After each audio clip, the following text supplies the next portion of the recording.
Alhamdulillah, wassalatu wassalam ala rasulillah, wa ala alihi wa sahbihi wa man wala, wa ba'd.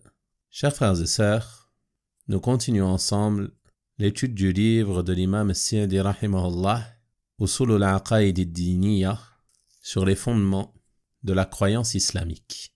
Nous en sommes toujours au 4e fondement concernant la foi, et nous nous sommes arrêtés lors de notre dernier cours à la parole de l'auteur sur l'obligation pour le croyant qui souhaite concrétiser sa foi d'aimer pour son frère ce qu'il aime pour lui-même. Et ceci exige de tout croyant qu'il s'acquitte de ses devoirs envers ses frères en religion, car ceci fait partie de la foi. Et celui qui n'agit pas ainsi, celui qui n'aime pas pour ses frères ce qu'il aime pour lui-même, alors celui-ci a des manquements dans sa foi obligatoire. Il a une foi diminuée en fonction de ce qu'il a négligé parmi ses devoirs obligatoires envers ses frères en religion. Ensuite, l'auteur, rahimahullah, aborde un fondement immense parmi les fondements de l'islam, qui est le devoir pour les croyants de s'aimer les uns les autres, d'être unis sur la vérité et de prendre garde à la division en religion. Il a donc dit, rahimahullah, ويترتب على ذلك أيضا محبة اجتماع المؤمنين والحث على التآلف والتحابب وعدم التقاطع. Il résulte aussi de cela, il résulte de la foi, de la perfection de la foi, le fait d'aimer l'union des croyants, que les croyants soient unis les uns les autres, d'encourager à la concorde et à l'amour entre eux, d'encourager à tout ce qui mène à la concorde, à l'union, à l'amour des croyants les uns envers les autres, et à ce qu'ils ne soient pas divisés, qu'ils ne se divisent pas les uns les autres, qu'ils ne se séparent pas les uns les autres, et ainsi de suite. Donc parmi les fruits de la foi, il y a l'amour de l'union des croyants, le fait d'aimer que les croyants soient unis, de faire les causes afin que règne entre eux l'amitié, l'amour et la concorde, de réunir leurs cœurs, qu'ils s'entraident ensemble dans le bien et la piété. Tout ceci fait partie des choses exigées par la foi. La foi du musulman doit le pousser à chercher à être uni avec ses frères et sœurs en religion. Et la foi du musulman doit le pousser à rejeter tout ce qui pourrait provoquer et causer la division au sein des musulmans. Et il ne fait en aucun cas partie de la foi que l'on se tourne le dos les uns les autres, que règne entre nous l'animosité, l'inimitié, la haine, l'envie, la jalousie ou toute chose mauvaise. Ceci s'oppose à la perfection de la foi. Toutes ces choses, elles proviennent des maladies du cœur et des maladies de l'âme, mais elles ne sont pas exigées par la foi. Ce n'est pas un fruit de la foi, la division, la jalousie, la haine, etc. Ça ne provient pas de la foi, mais cela provient des maladies du cœur et des maladies de l'âme. Donc le croyant qui cherche à concrétiser sa foi, à atteindre la perfection de la foi, il veille à s'éloigner de toute cause de division. Et il donne de l'importance à cet objectif immense qui est que les croyants soient unis en religion. Et cette union fait partie des plus grands bienfaits qu'Allah subhanahu wa ta'ala a accordé à ses serviteurs croyants. Et il nous a rappelé ce bienfait immense dans le Coran. Lorsqu'il a dit dans Surat Ali Imran, وَاذْكُرُوا نِعْمَةَ اللَّهِ عَلَيْكُمْ, et rappelez-vous du bienfait d'Allah sur vous. Quel est ce bienfait? إِذْ كُنْتُمْ أَعْدَاءً فَأَلَّفَ بَيْنَ قُلُوبِكُمْ. Lorsque vous étiez ennemis, il a réuni entre vos cœurs. فَأَصْبَحْتُمْ بِنِعْمَتِهِ إِخْوَانًا. Vous êtes alors devenus, de par sa grâce, de par son bienfait, des frères. Ce verset à la base, il concerne particulièrement les tribus d'Al-Aws et d'Al-Khazraj, les deux tribus des gens de Médine, qui avant l'islam se faisaient continuellement la guerre.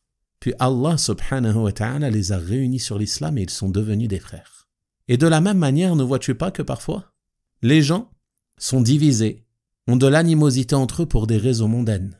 Puis tu les vois ensuite emprunter le chemin de la droiture, et Allah subhanahu wa ta'ala fait d'eux des frères.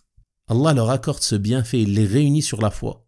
Ils prient dans le même rang de prière, ils se sourient, règne entre l'amitié et la concorde, car ils ont été réunis sur la foi. Donc ceci est un bienfait immense qu'il faut veiller à préserver. Et l'union sur la vérité est un fondement important parmi les fondements de l'islam. Et c'est un fondement qui est directement lié à la foi. Que les croyants soient unis sur la religion, et qu'ils ne se divisent pas sur celle-ci, et qu'ils ne se tournent pas le dos les uns les autres. Et la question la plus importante qui se pose ici est sur quoi a lieu cette union. On appelle à l'union ici. Le cheikh rahimahullah nous dit que c'est un fondement important. Mais ceci veut-il dire que l'on doit être uni de façon absolue, sans aucune restriction, ou bien cette union doit avoir lieu dans un cadre bien précis? La réponse est qu'il nous incombe d'être unis sur la religion, unis sur la vérité, unis sur le Coran et la Sunna, unis sur le suivi des salaf salih, le suivi des pieux prédécesseurs. C'est cela l'union qui est demandée, l'union sur la vérité. Non pas simplement d'unir nos corps, alors que nos cœurs sont divisés par des idéologies déviantes ou autre chose mauvaise, non. On s'unit sur le Coran et la Sunna selon la voie des pieux prédécesseurs. Et on prend garde à ne pas être divisé par le suivi de voies déviantes, comme les voies des gens de l'innovation et des passions, ceux qui ont divisé le groupe des musulmans comment? En instaurant dans la religion ce qui n'en fait pas partie. Et ça, mes frères et sœurs, c'est un point important à comprendre. Car parfois, lorsque les gens de la Sunna mettent en garde contre certaines personnes parmi les gens de l'innovation et de l'égarement, ces derniers accusent les gens de la Sunna de diviser la communauté.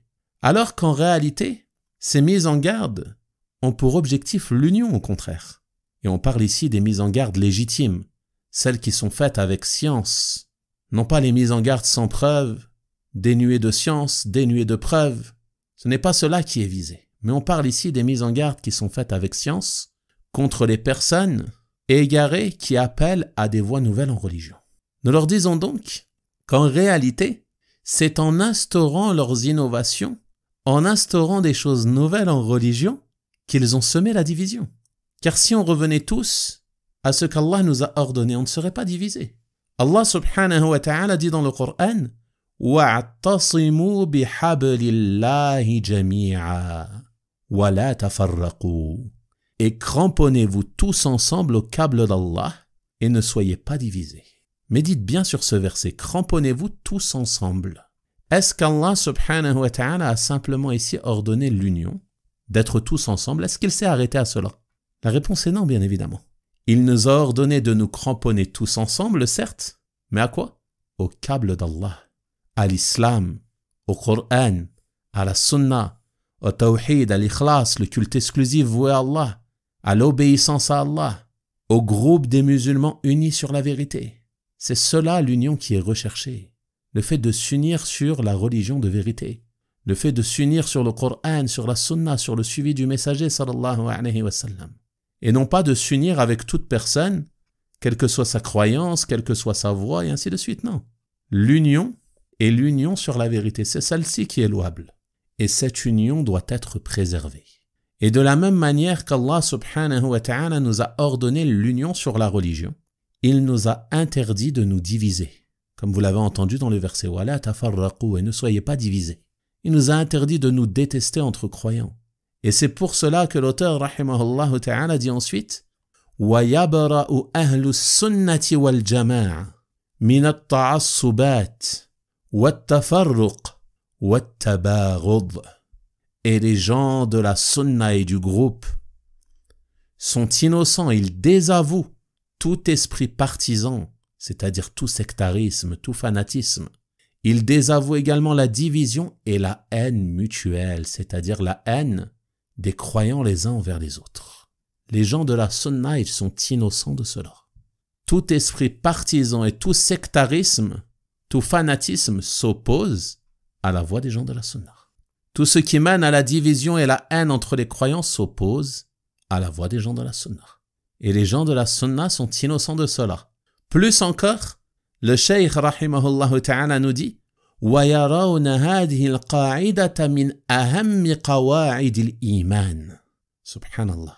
Et ils considèrent que ce fondement, les gens de la sunna considèrent que ce fondement Cette règle fait partie des fondements les plus importants de la foi.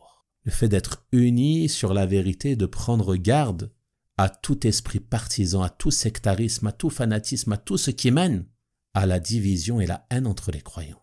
Les gens de la sunna sont innocents de tout cela. Lorsqu'on parle de fanatisme, cela a un sens large. Entre dans cela le fanatisme pour les écoles juridiques, par exemple.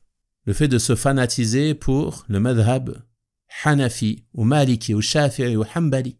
On ne parle pas ici du fait de suivre un madhab et de l'étudier, mais on parle du fanatisme.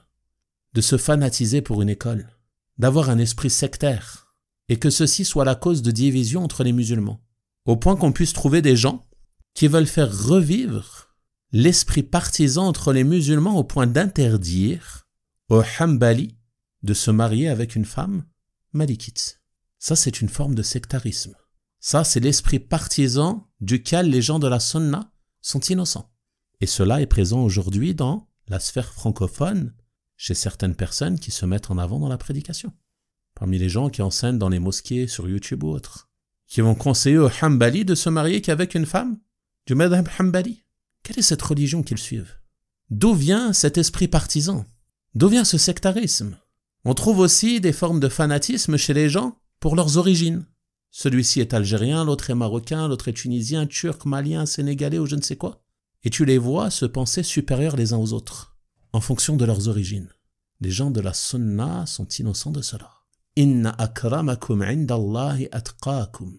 Le plus noble d'entre vous auprès d'Allah est le plus pieux, le plus vertueux. C'est cela qui fait la différence entre les gens.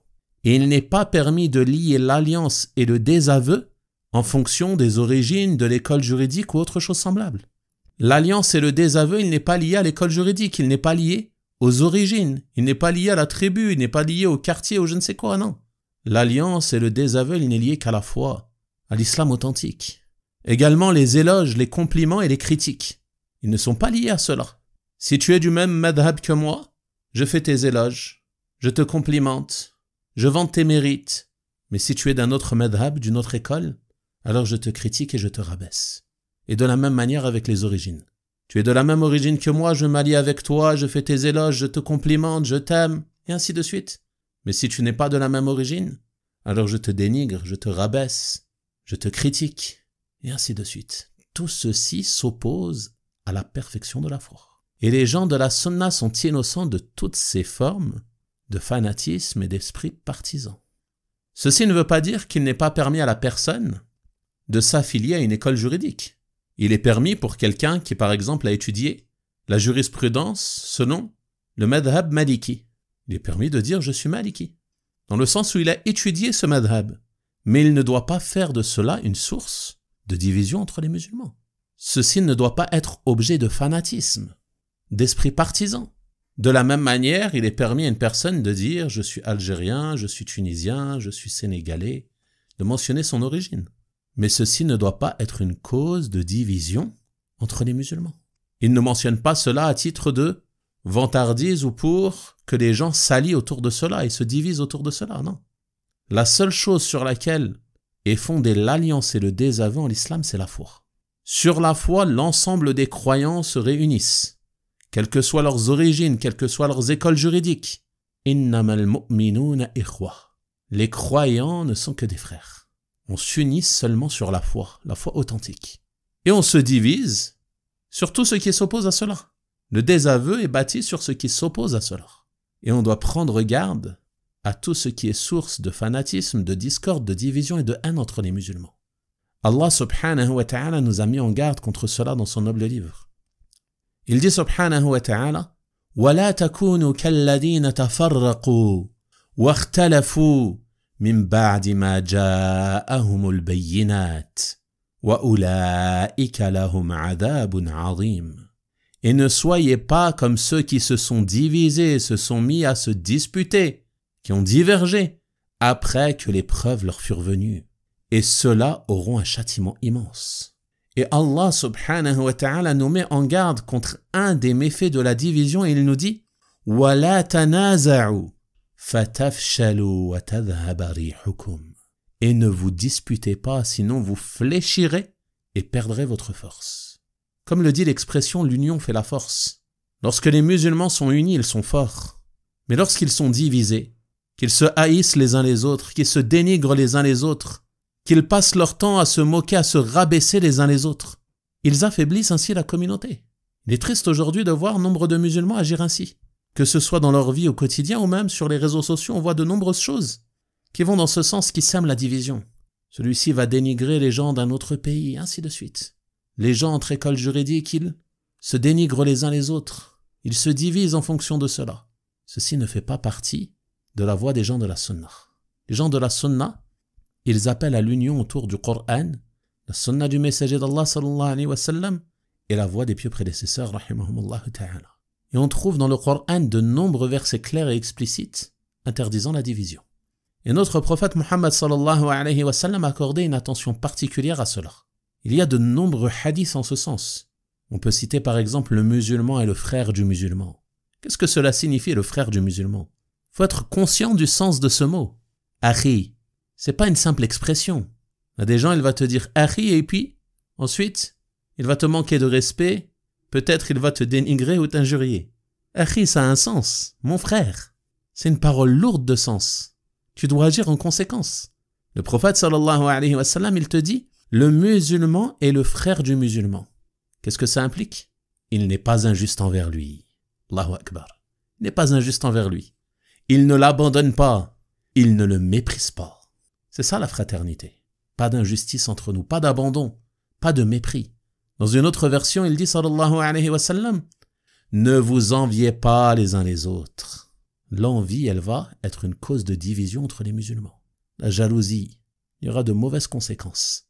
Ensuite, il dit, sallallahu alayhi wa sallam, ne vous détestez pas les uns les autres. Ne vous espionnez pas les uns les autres. L'espionnage également, fait de suivre les défauts de ton frère, de chercher ses faux pas. C'est une cause de division. Il dit, n'enchérissez pas sur les ventes les uns des autres. Subhanallah, regardez, une simple chose liée à une transaction. Le prophète sallallahu alayhi wa sallam, il l'interdit. Pourquoi? Parce que ça peut être une cause de division. De la même manière qu'il a interdit dans d'autres hadiths que lorsqu'une femme est demandée en mariage, qu'un autre vienne et la demande aussi au mariage. Pourquoi? Parce que ça va être une cause de division entre les musulmans. Ensuite il dit, mais soyez des frères aux serviteurs d'Allah. Soyez des frères d'une vraie fraternité qui exige que les croyants soient unis et qu'ils s'éloignent de tout ce qui mène à la division et la haine. Il dit sallallahu alayhi wa sallam, le croyant est pour le croyant comme l'édifice dont une partie supporte l'autre. Se soutiennent les uns les autres. On se soutient mutuellement, on s'entraide dans quoi? Dans le bien et la piété. On partage nos joies et on partage nos peines, c'est-à-dire qu'on s'entraide dans les moments difficiles, afin d'être ensemble comme un seul édifice. Et cette union, c'est ça la vraie miséricorde. Comme il est venu dans certaines narrations, l'union est une miséricorde et la division est un châtiment. Non pas comme le disent certaines personnes aujourd'hui, la divergence est une miséricorde. Non, c'est l'union la miséricorde. Qu'on soit unis. La division, c'est un châtiment.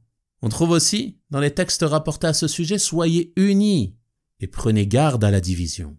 Et méditez sur cette recommandation du prophète sallallahu alayhi wa sallam, qui dit un jour à Abu Ayyub radiyallahu anhu, ne vais-je pas t'indiquer un commerce? Alors Abu Ayyub de lui répondre, bien sûr que si, au messager d'Allah. Il veut savoir quel est ce commerce. Et vous, voulez-vous savoir quel est ce commerce que le prophète sallallahu alayhi wa sallam a indiqué ici? Beaucoup de gens aiment le commerce, aiment le gain. Quel est ce gain vers lequel va nous orienter le prophète sallallahu alayhi wa sallam? Quel est ce commerce? Il lui dit sallallahu alayhi wa sallam que tu t'efforces de réconcilier entre les gens lorsqu'ils sont en désaccord et que tu les rapproches lorsqu'ils s'éloignent les uns des autres. Subhanallah. Regardez la bonté et la bienveillance de notre prophète Muhammad sallallahu alayhi wa sallam envers sa communauté. C'est un commerce immense par lequel tu te rapproches d'Allah en réconciliant entre les gens, en les rapprochant les uns des autres. Ceci fait partie des fondements les plus immenses liés à la foi. Et ceci fait partie de la perfection de la foi. Si tu veux être un vrai croyant, un croyant à la foi complète, un croyant à la foi forte, veille à être uni avec tes frères et sœurs en religion. Ensuite, le cheikh rahimahullah ta'ala va attirer notre attention sur un point important, car il vient de nous exposer qu'il fait partie de la foi et de la croyance authentique des gens de la sunna et du groupe, de veiller à l'union des musulmans et de s'écarter de toute cause de division. Donc certains pourraient penser que il est demandé qu'on soit toujours tous d'accord sur toute question. Mais celui qui a un minimum de connaissance de la religion, il sait avec certitude qu'on trouve sur de nombreuses questions religieuses des divergences entre les savants de l'islam. Et ce depuis les premiers siècles. Donc le cheikh rahimahullah ta'ala attire notre attention sur cela et il nous dit وَلَا يَرَوْنَ الْإِخْتِلَافَ فِي الْمَسَائِلِ الَّتِي لَا تُصِيلُ إِلَى كُفْرٍ أَوْ بِدْعَةٍ مُوجِبَةً لِلتَّفَرُّقِ. Et concernant la divergence sur les questions qui ne mènent pas à la mécréance ou à l'innovation, ils ne considèrent pas cela comme exigeant la division, c'est-à-dire les gens de la sunna. Ils ne considèrent pas cette divergence exigeant la divergence sur les questions qui ne mènent pas à la mécréance ou à l'innovation. Donc l'interdiction de la division, cela ne signifie pas que les musulmans soient tous d'accord sur un même avis sur toute question. Il y a des questions qui sont fondamentales, des questions sur lesquelles la divergence n'est pas admise, comme les questions fondamentales liées à la croyance, les questions sur lesquelles les gens de science sont unanimes. Sur cela, on n'accepte pas la divergence. Et il y a des questions où la divergence va mener à la mécréance ou à l'innovation, comme l'a mentionné l'auteur. Donc sur cela, la divergence n'est pas acceptée, elle n'est pas admise. Mais il y a d'autres questions sur lesquelles la divergence peut être admise, notamment en ce qui concerne les questions au sujet desquelles les savants ont divergé suite à un effort d'interprétation. Ils font un effort d'interprétation sur une question sur laquelle cet effort est admis. Ça aussi c'est important de le souligner car il y a des questions sur lesquelles l'effort d'interprétation n'est pas admis, comme les questions sur lesquelles il y a des textes clairs, des textes explicites, les questions de croyance, les questions où il y a ijma', où il y a unanimité. Mais dès lors que l'effort d'interprétation est admis, alors la divergence d'opinion, elle va être aussi admise. Et cette divergence d'opinion ne doit pas être source de division. Tu vas trouver des musulmans qui, lorsqu'ils se redressent de l'inclination, ils vont remettre leurs mains sur leur poitrine. D'autres vont les laisser le long du corps. Ceci ne va pas être source de division entre les croyants. D'autres, lorsqu'ils se prosternent, ils posent d'abord leurs mains, tandis que d'autres posent d'abord leurs genoux. Ceci ne va pas être source de division entre les musulmans. Il y a certains musulmans qui, lorsqu'ils mangent de la viande de chameau, ils vont refaire les ablutions car ils considèrent que ceci annule les ablutions. Et d'autres non. Et ceci n'est pas source de division entre les croyants, ainsi de suite. Et nos pieux prédécesseurs, rahimahumullah ta'ala, ils mettaient en pratique cela. Et ils considéraient cela comme faisant partie des fondements des gens de la sunna. C'est-à-dire que concernant les questions sujettes à divergence, si la divergence est le fruit d'un effort d'interprétation, et que cet effort a eu lieu sur une question au sujet de laquelle l'effort d'interprétation est admis, il est toléré, alors la divergence est tolérée. Les gens de la sunna s'excusent les uns les autres pour cette divergence. On parle ici des questions où l'effort est admis. On ne parle pas des questions fondamentales. Ils n'ont pas d'inimitié, ils n'ont pas de haine les uns envers les autres en raison de la divergence sur ces questions, mais ils se comportent comme des frères. On a mentionné par exemple celui qui mange de la viande de chameau. Il peut y avoir plusieurs croyants qui sont réunis autour d'un plat et qui mangent ensemble de la viande de chameau. Et vient ensuite l'heure de la prière.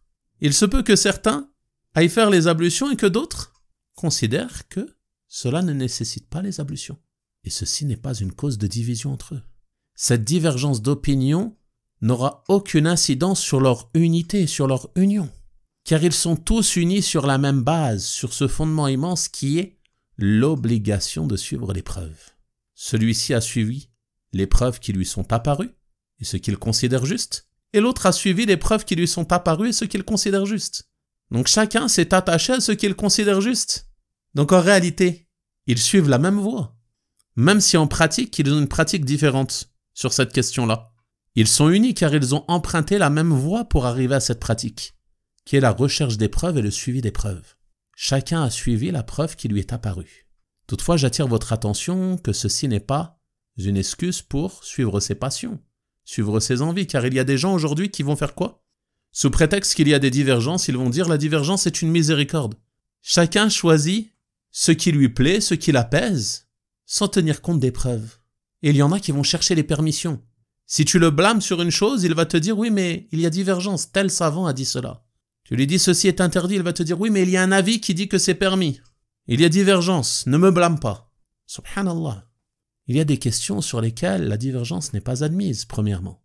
Deuxièmement, ce n'est pas parce que tu as suivi un avis que je n'ai pas le droit de t'exposer les preuves d'un autre avis. Pourquoi se fanatiser pour un avis? D'autant plus s'il y a des signes indiquant que cette personne suit les permissions, suit ce qu'il arrange. Donc attention à ne pas chercher les permissions, en prenant tous les avis qui permettent certaines choses, jusqu'à être semblables à une personne qui n'a pas de religion, wal-'iyadhu billah. Car c'est à cela que l'emprunt de cette voie peut mener. Celui qui recherche les permissions, il se peut qu'il en vienne à délaisser la religion, wal-'iyadhu billah. Et on connaît des cas concrets de personnes qui ont emprunté ce chemin et qui aujourd'hui sont dans un égarement évident, qu'Allah subhanahu wa ta'ala nous en préserve et les ramène à la vérité. Donc prenez garde à cela. Le fait qu'on ne se divise pas sur ces questions ne veut pas dire que chacun suit ce qu'il a envie, il suit ses passions et suit ce qu'il arrange. Non, tu suis la preuve, tu recherches la preuve. C'est cela qui est demandé. Si tu ne sais pas, tu demandes à une personne de science. C'est cela qui t'incombe. Et si tu suis un avis différent que ton frère, ceci ne doit pas être une cause de division entre toi et lui. Il se peut que tu pries d'une manière et qu'il prie d'une autre manière, mais chacun, vous avez un avis d'un savant parmi les savants reconnus que vous suivez. Vous n'allez pas vous diviser pour cela. Vous n'allez pas vous dénigrer les uns les autres pour cela. Mais on doit s'habituer à cette divergence. Avoir une poitrine large et ouverte. Être conscient de cela. Par contre, toutes les questions, comme l'a dit l'auteur, qui peuvent mener à la mécréance ou à l'innovation, alors sur celle-ci, la divergence n'est pas admise. Ceci est une autre question. On ne parle pas de cela ici. Car toute personne qui emprunte une voie contraire à la voie du messager, sallallahu alayhi wa sallam, celle-ci doit être avertie. Et on ne doit pas tolérer l'emprunt d'une autre voie que celle du messager d'Allah, sallallahu alayhi wa sallam. Ensuite, l'auteur, rahimahullah, va aborder d'autres questions liées à la foi. Et on verra cela, incha'Allah ta'ala, dans notre cours de demain. Wa sallallahu wa sallama wa baraka ala nabiyyina Muhammad wa ala alihi wa sahabatihi ajma'in. Walhamdulillahi rabbil alamin.